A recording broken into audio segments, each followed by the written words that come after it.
Welcome to the Shepherd Podcast. Thank you so much for joining us. This is an opportunity to get to know some different people in the congregation, to talk about issues.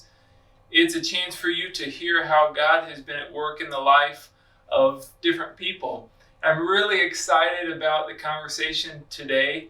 I've had several conversations with staff members, but this is the first time that we brought in a congregation member for one of these conversations, and I couldn't think of a better one to start with than my friend Sonja Godwin. Thank you. Sonja, welcome to the show. Thank you, Pastor. I'm a little scared because I don't dwell on the past, because that keeps me away from it and helps me to forget it. Yeah. Well, and you have a very rich past, and so in many ways. Yeah. In many ways, I have always had wonderful parents, very mature parents. My parents were older than most parents were with my contemporaries. And my father was even older, much older than my mother. Say what year he was born? He was born in 1873, Yeah. and my mother was born in 1890. Yeah, and you said that they lived through both world wars. Yeah, in both Germany. world wars. And I was born just before Hitler got into power. I was born 1932. Hitler got into power 1933. So that was very dramatic in Germany, especially people like my father. My father was a businessman. He had the cement factory. He was very well-to-do. He married my mother, who was very, very ladylike. I don't remember her ever when she went somewhere without a hat or gloves, and always wore a skirt, never any pants. She said they were too masculine. And she had a very good education too. My father was more rambunctious. I'm more like my father. I had a sister. She was more like my mother. She was 2 years older than I am, and she passed on in 2018.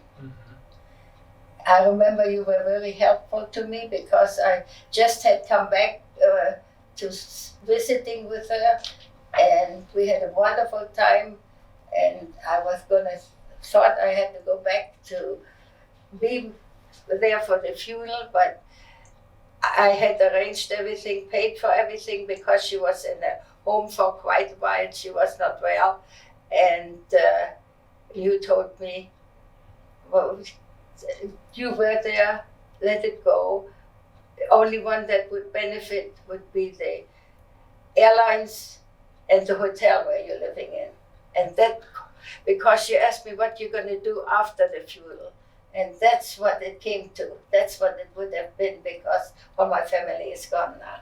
Yeah. So mom and dad, you and your sister Krista, right? Krista. Yeah. So the four of you growing up, and I think one of the most fascinating parts of your life, and we talked about this, is growing up in Germany during the World War II period and after. You've told me stories about the Russians and your dad's business, and do you want to tell us just an overview of what life was like in Germany in World War II for you as someone who was, 7 years and older during that time? When it started, yeah. 7 years, I was 7 years old when it started.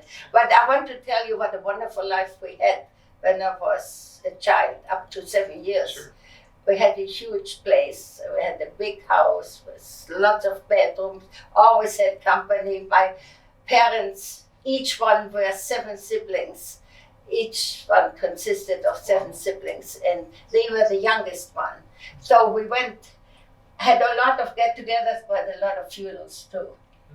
So I know funerals very well. Yeah. And it was, the hardest thing was when I remember when we were growing up, when Germany declared war.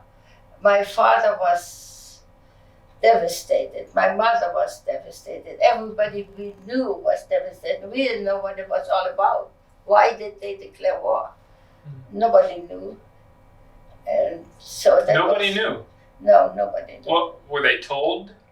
No, Why? it was just Germany declared war. We heard it. You know, you didn't have television. You had just radio. Right. And my father did something that he wasn't supposed to do.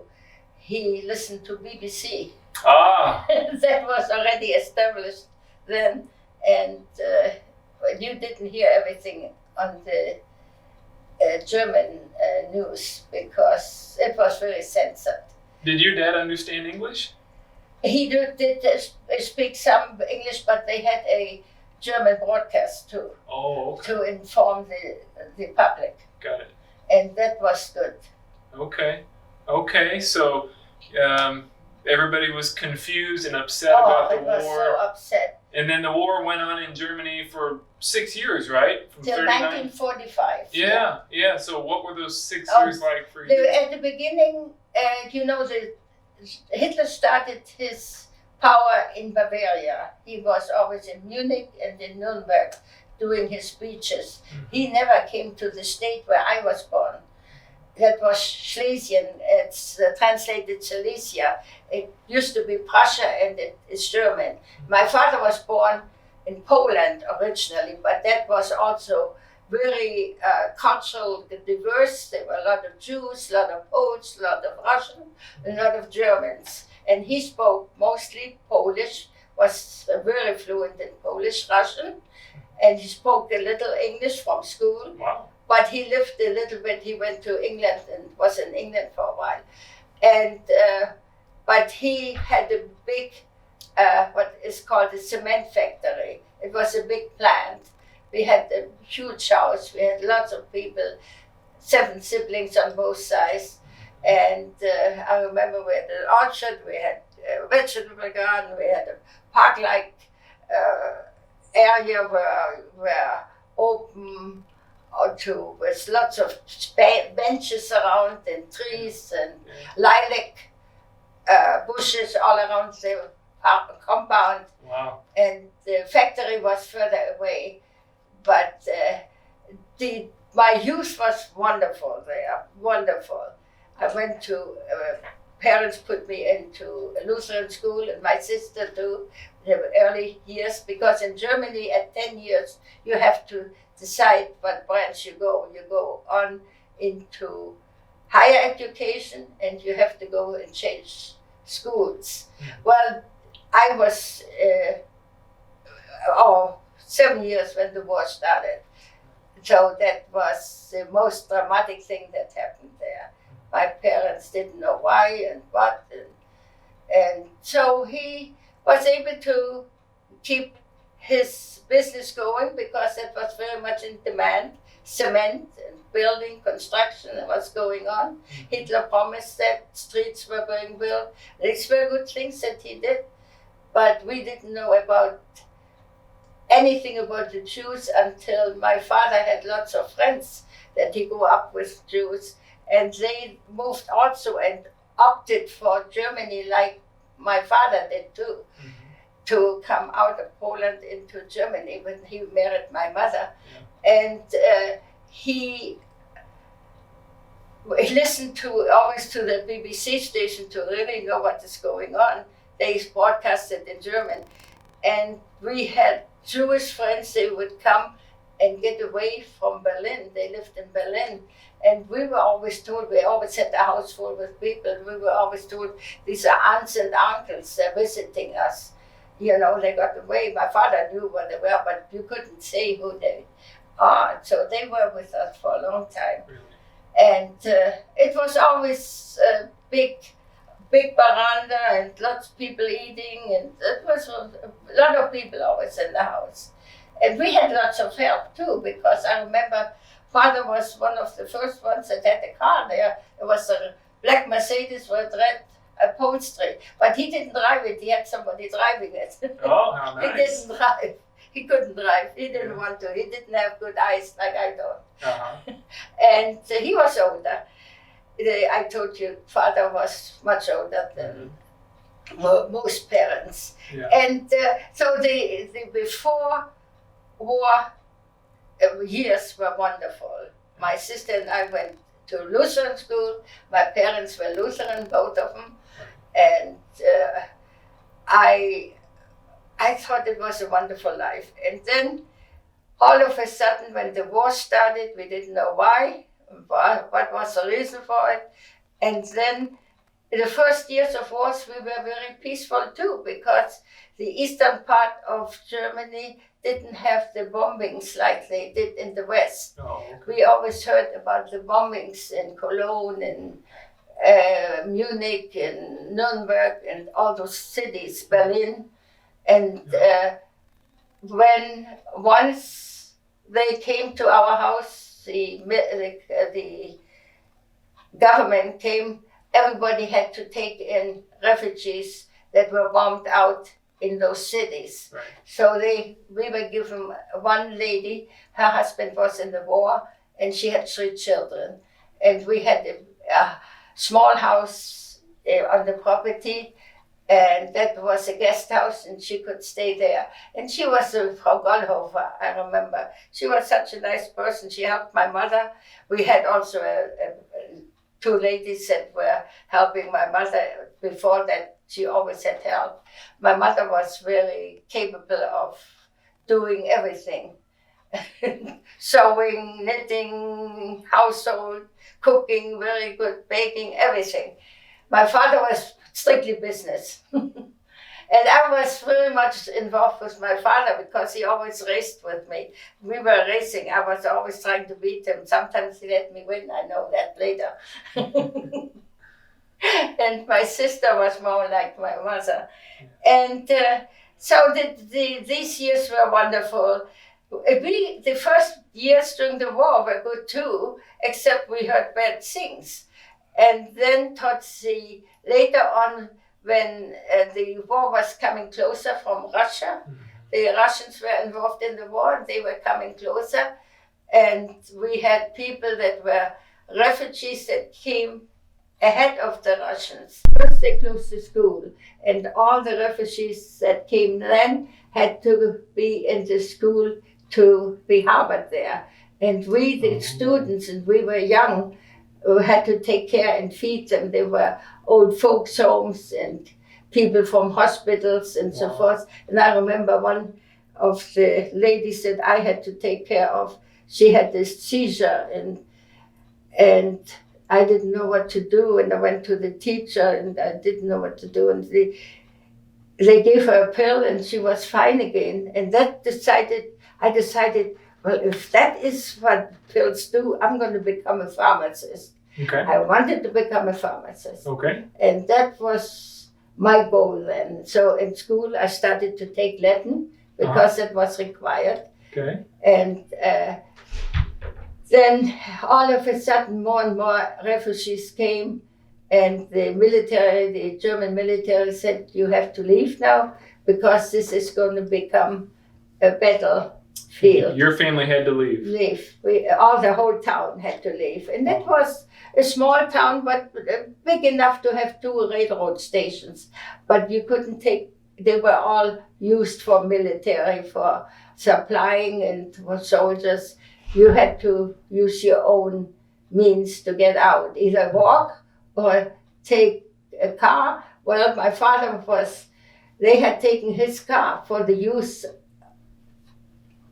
They confiscated this. The German military took his car? Yeah, they had to take it because they needed it for the war, purpose of war. They were without one. Mm-hmm. So we had horses. My father had carriage. We put that together, and we got all our friends together, and we had, like in the Western movies, we had a whole caravan leaving the town to evacuate. Wow. And it was very hard. We took a few things along, but my father mostly he was very well known, and he was a big businessman. He went to get money out from the bank and everything, and hid it everywhere so that nobody would find it in the carriage. And on himself and so forth, because he didn't know how long we would be gone. And I remember nobody wanted to take us in. We were a long caravan, and you were a refugee. We were refugees then, but we had to leave. It was going to be battleground. Mm-hmm. And so I remember nobody was excited to have you. So we decided, we heard that Dresden was very much bombed by the British. So we went to the area where we used to go on vacation, to the Riesengebirge, which was a hill country-like area. And a brother of my mother was living there with his wife and the children, and we planned to go there, and other people followed us and so forth. And when we got there, it was terrible. Her father was taken to the Volkssturm, which was older people had to go and serve in the service. And he was older like my father, but my father they never took because he was too old. Okay. And so the father was gone. The mother had just died. Her brother just was shot down. Oh my He was an Air Force pilot. He was shot down. Yeah. She was all by herself. She was just barely 20. And so we stayed with her. We wanted her to go with us. And we thought we'd go through Czechoslovakia, where there is no war. And she, no, she didn't want to. Her other brother wouldn't know then where she was. So she was going to stay because she was supposed to come home on leave. Mm-hmm. And so we couldn't convince her. She stayed. And in Czechoslovakia, nobody wanted the Germans coming through there. But father spoke these languages, all the Slavic languages. Right.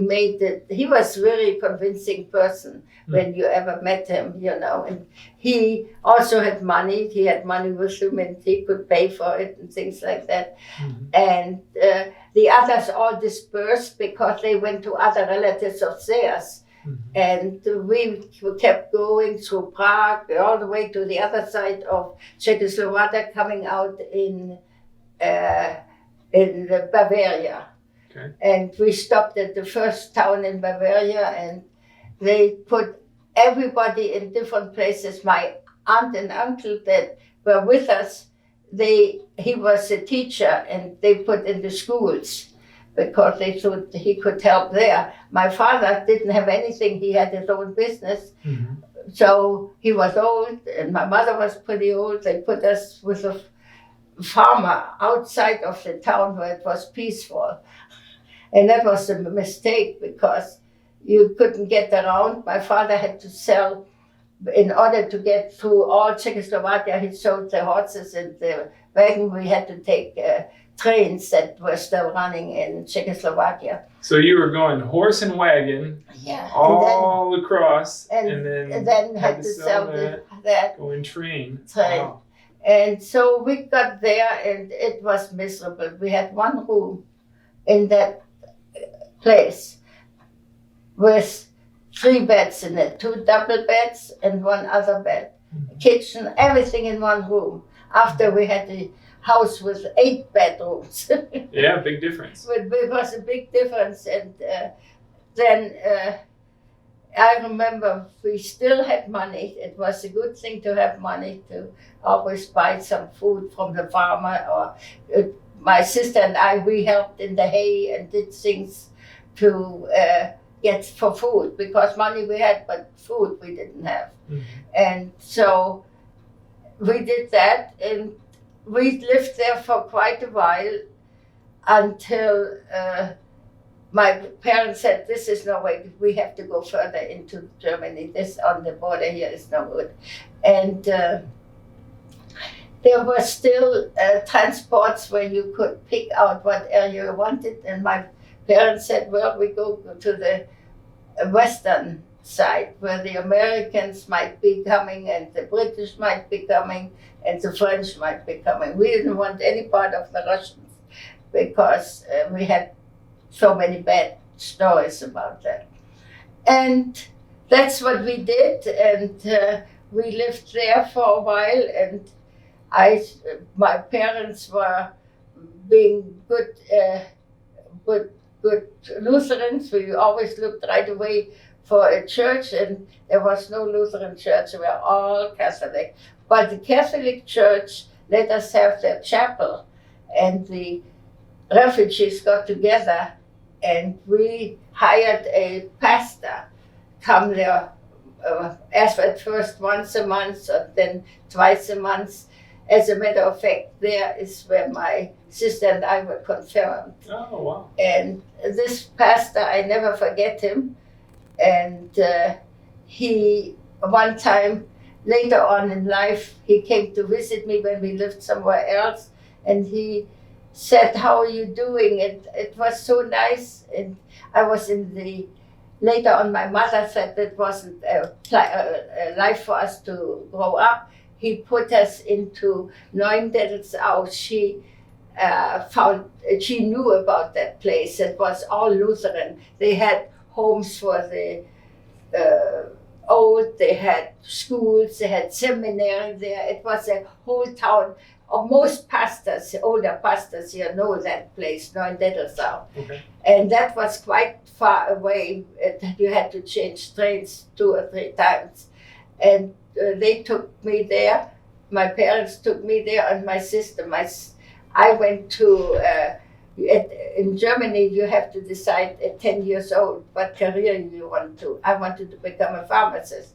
She wanted to be with children. So she went to learn how to be with kindergarten, and I went in to get Latin and all the more higher education classes. And that was Oberrealschule, that called it, or Gymnasium. And that was a wonderful time. I was in the dormitory there in the school where the Lutheran sisters were wearing like the Catholic, but like only blue, like a nun, but they were only a lighter dark blue. Lutheran nuns. Lutheran nuns, yeah. Okay. But they called them Schwester, which is sister. Okay. And I remember the one lady so well. She was the headmaster, and she was so severe and so correct, and everything had to be just perfect, and everybody was scared of her. And then I got very sick. I always got sick when I was young. I had scarlet fever, and I had to go in isolation, and there was no cars around. That was after the war. You didn't have much to eat at that place. They didn't have much. We had to go and pick acorns up, and the sisters roasted them, and they made coffee out of it. Oh, really? And we got one slice of bread with nothing on it for breakfast, because there was nothing. After the war, it was much worse than during the war. Really? It was much worse. Now, did you guys end up getting back to your original home, the big No, house? we could not go back. You never could go back there? We never could go back. So you did not return back there? We You had to couldn't. resettle? We had to resettle because there was a Yalta conference from all the big people that were Right. the winners of the war. Right. And they gave half of Poland to Russia and half of East Germany to Poland. Oh, and that was where you were from? And that's where we were from. That became Poland. And that became Poland, Ah. and you could never go back until very lately. Yeah. My sister, when she was married, she went with her husband back there, Yeah. and she told me, because I have friends now that go there back and forth, she said, "Don't go where we live. Yeah. Keep your memory." And I listened to her. I never did go back. You've never been back there? I did never go back. Because since you've been in the U.S., you've gone back to Germany Yeah, many, but many I never times, go but back never there. because they will take me there. They said they would, but I rather went where we used to go on vacation. Yeah. And my sister told me not to go there. She was so disappointed. She went with her husband there, and she told me, "Don't go back there. Keep your memories." Wow. She told me. You know, I'm thinking of an application to what we're going through right now. So right now we're going through COVID-19, and there's been all this disruption to society. Schools have had to shut down, things like that. You had been through a major disruption in the war where the schools had to shut down. You had to relocate. And I'm wondering, what would you say to our viewers about how do you make it through a time of disruption in your life? It is so hard. I found out the best thing is to get it out of your mind as soon as you can, because by preparing and thinking about it, I was really sick yesterday and the day before to think about it. It upsets you so much that it's not wise to dwell on it. Okay. I found out I survived better by just letting it all go. Leave the hard stuff in the past. All in the past. You can't change it. Okay. And it doesn't return. It is gone. Okay. And when I went back to think about it, it was hard. It was really the hardest thing I had to do. Really? Over the past few days as we were preparing for this. This was such a hard time. And it really affected me because all the things changed so drastically. And when that virus came here and everything was, I felt at that time too, well, everything is going to change now. And I don't like changes anymore. You know that. Well, you went through such a radical change at an early stage in your life. You really came to appreciate stability after that. Oh, yeah. Very much. Yeah. So we were there. I was in that wonderful place in Untitled Chapter. It was all Lutheran. My parents always prayed with us, and I still pray in German at night, by the way. Do you? I can't go to sleep unless I pray in German. Oh, really? And do you think in German or in English? No, in prayers I think in German. Yeah? Yeah, in German, very much. And I like liturgy, and I like all this stuff. That's why I'm a little bit conservative, you would call, because I grew up that much. Do you know that in that school where I was, the service were 2 hours long? 2 hours long? Yeah. So whenever ours runs over an hour, you're thinking we're just getting started. No, there was always 2 hours. And then we had Christenlehre, that means we had to go on Monday. You learn about what Christ, life with Christ is about. And then you had Bible study. I learned the Lord's Prayer in the English lesson. Yeah. It was very, very Lutheran. Church has always been a big part of your life. Very much, very much. And my mother and my father definitely, yes. Yeah. And my sister, and she's the one that always told me, just hang into it, because she was 2 years older than I, and she remembered more. And she's now dead too. She died in 2018. After I was visiting her. But anyway, there I had I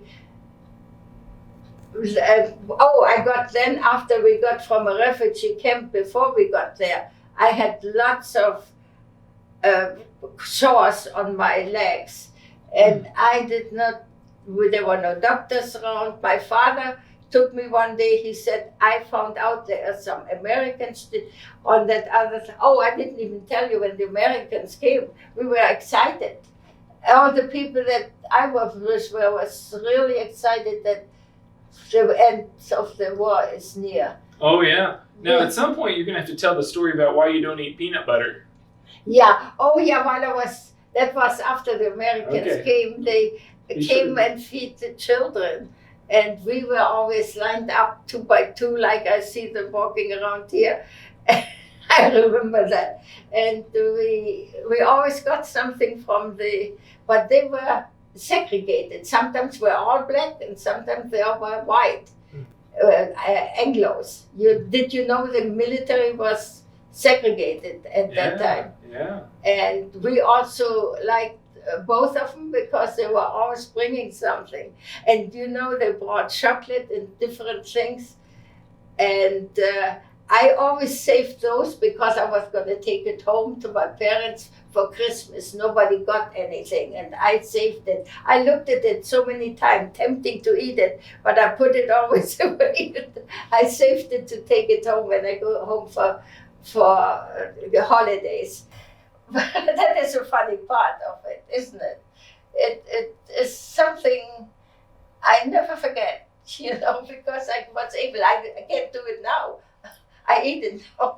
But the peanut butter. The peanut butter is what you wanted. Yes. I didn't know what it was. That is new. They don't have peanut butter, and they gave us all a jar. They had nothing else. So I was so hungry. I ate the whole thing, the whole jar of peanut butter, and I was so sick. From that time on, I never want peanut butter again. So don't offer Sonja a peanut butter and jelly sandwich. Everybody. No, and that was so. And when I had the sauce also, I changed my mind. I noticed my father took me to that Red Cross place for the Americans were. That's where we're coming to the Americans. And he found somebody who spoke fluent Polish. He was immigrated to the United States. And they gave me a cream. And I had this terrible sores all over. I still have scars. And it worked wonders. And then I said, pharmacist is a good profession. I will become a pharmacist. I took Latin, took everything. But then I want to tell you, then in 1948, everybody had the same amount of money because the German mark was declared not valid anymore. Okay. That was the currency, they called it. So it was not much. So all our money was gone. My father had a free profession. He was not able to work anymore. He was old. That's when I then started to think I better go and don't study, finish my Abitur. That is when you have the junior college finished. Okay. And I finished that, and with that, last year I volunteered. They had a year you can go to England as an exchange student. I volunteered. I thought I'm can do something with this instead with pharmacy. That is a long drawn out study to get into. I do something with the language. And I went for 1 year to England. Was I homesick. England was so different. And we lived in a dormitory in the winter. You had lots of fog and you couldn't see from one part to the other side. It was, England was a good experience for me, and that made me to think in English rather than translating, and that was important. And I went back I was there the whole year. I didn't see my parents. I went back to my parents. My father soon died, and he had a stroke and died. But I still did see him, and he knew when I came back. He was very excited. I was close to my father. Yeah. Now, when we're talking about England, we're getting close to the really, really good part of the story when Chuck comes into the picture. Chuck came in the picture. When I came back from England, I got a job. I went straight to the Americans were stationed at Wurzbach, Germany. There was an Air Force base. I went straight there, went to the personnel. I got a job as a translator and interpreter. It was wonderful in the Office of Information. It was a wonderful job. And that's where I met Chuck. He was going at the same time getting mail from the distribution center.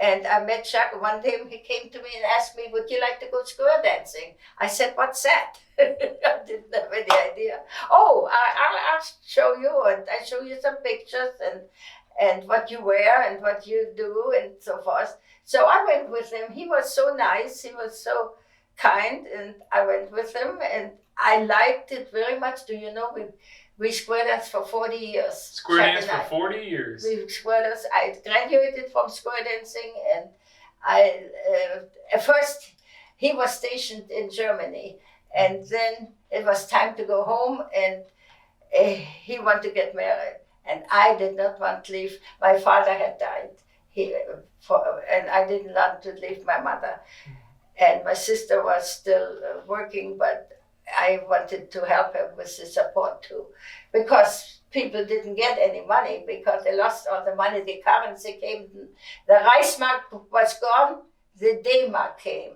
In 1948, I never forget it. We lost all the money, there was nothing, and the new money, everybody got the same amount, 40 D-mark, every person. But the people that had a profession and had property and so forth, they could build it up. But when you were old and not had a profession yet, it was difficult to live on that. Wow. So I decided to go to work, and I got a job as a translator, and because I was good at English, and not too many Germans could speak then the language as well as I did. Okay. And now Chuck, he was an American serviceman.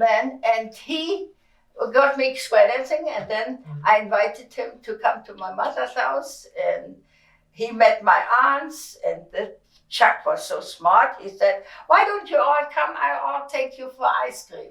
And on the base. And my aunt and all said, well, "Can we go in there? Can we? We don't speak the language." "Oh, I'll order it. I know how to do that." He knew how to get to me, so all my relatives. Smart guy. He was very good. Yeah. Very good. And he was fluent in German, right? He was very fluent. And he ended up being fluent in Spanish too, right? And in French. And in French too. See, he was supposed to go back to the United States after he was 4 years in Germany. Then he decided we should get married. And I wasn't ready. I said, "I can't get married and go and leave my mother. She doesn't have any support. My father was dead. My sister was in the kindergarten taking care of children. And she wasn't married yet either. And I couldn't do it." And then he said, "I'll be back next week. I tell you something." He came back next week. He said, "I put in for a concurrent tour, and we got France. We're going to France." So that was 5-6 hours away from where my mother lived. I moved with him. We could come home for a weekend. It was wonderful. We lived in France, and since I couldn't be an interpreter anymore, I had French in school too, but I couldn't, not well enough. I was working in English for the base commander, secretary to the base commander then. Okay. And that was very good too, because we had a wonderful life there. We rented a house of a Frenchman that was stationed in Germany, because France also occupied an area. And they left everything in the house, and we didn't have to buy furniture. They even left the wine cellar, everything for us. Okay. And Jacques took real good care of everything, and we lived there the whole time and traveled back and forth from Nancy to the Air Force Base in France. And then tell how you got to the U.S. Did you come to Laredo at that point? No, we came to Del Rio, Texas. Del Rio? Del Rio, because Chuck was still in the Air Force. Right. And in Del Rio, it was also very difficult. We didn't have a church, and we had a pastor also that once in a while came. It was mostly Bavaria is very Catholic. And so we all the refugees started this little church there. And Chuck, my sister and I were confirmed there. Okay. And that was wonderful in Del Rio. And I didn't work then, but I decided I'm going to go and volunteer. I volunteered at the hospital. My husband always worked in a hospital area. That was his assignment, AFC, by the Air Force. And I volunteered there. Okay. And we didn't live there too long, because then he went to Omaha, Nebraska. He got transferred. Right. And in Omaha, Nebraska, he finished up his degree. He always went to high night school in the military. That was the University of Maryland. And then he finished up his degree in Omaha. And then he retired from the Air Force and went into civil service. And he got a good job with civil service, higher because of his degree. And then every time we wanted to get away from the border, Chuck put in for something. Instead of sending us where we wanted to go, they sent us to Laredo. It was meant to be. You were meant to be on the We border. were on the border again in Laredo. They still had dirt street in Laredo. Really? Yeah, dusty dirt streets. And these are what years? That was, I think it was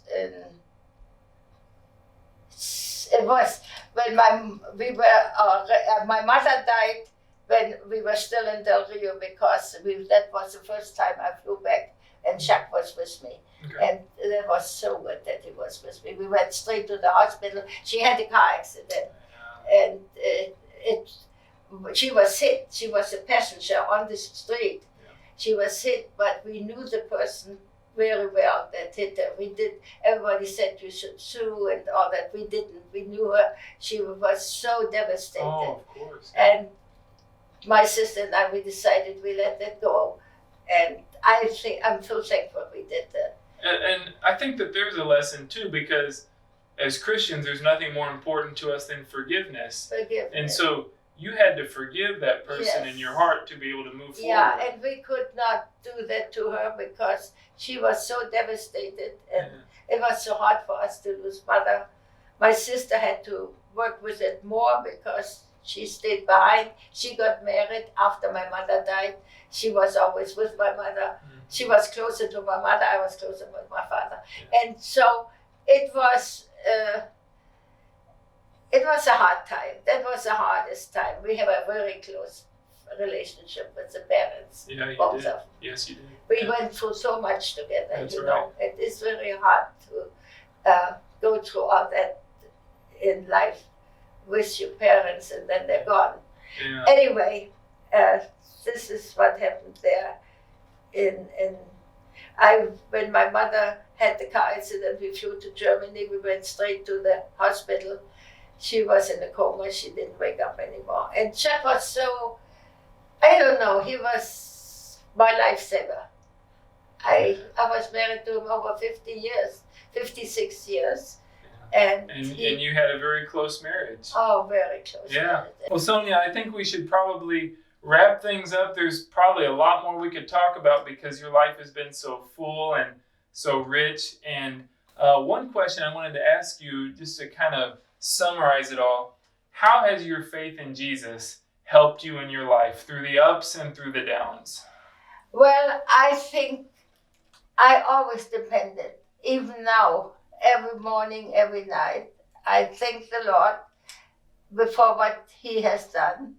And I always feel my mother always told me, you have a guardian angel. And I have a lot of angels in my house. And I feel He's still sending all these angels to protect me. Like, for instance, I'm so old now, and I never had an accident, and I get the driver's license because I've got a good record. Well, that's God's doing. And now with having Ursula coming to help me with some things, she's so much younger, 25 years, I think, and she couldn't find the house until this one showed up close to where I live. That is it's all divine guidance. I think so. In so many instances, I went to Athlete in Laredo, and it was an old commissary, and I like to paint. I have paintings. I sold 90 paintings in my life. And I was sitting there, and something pushed me to get up, and the ceiling came down where I was sitting.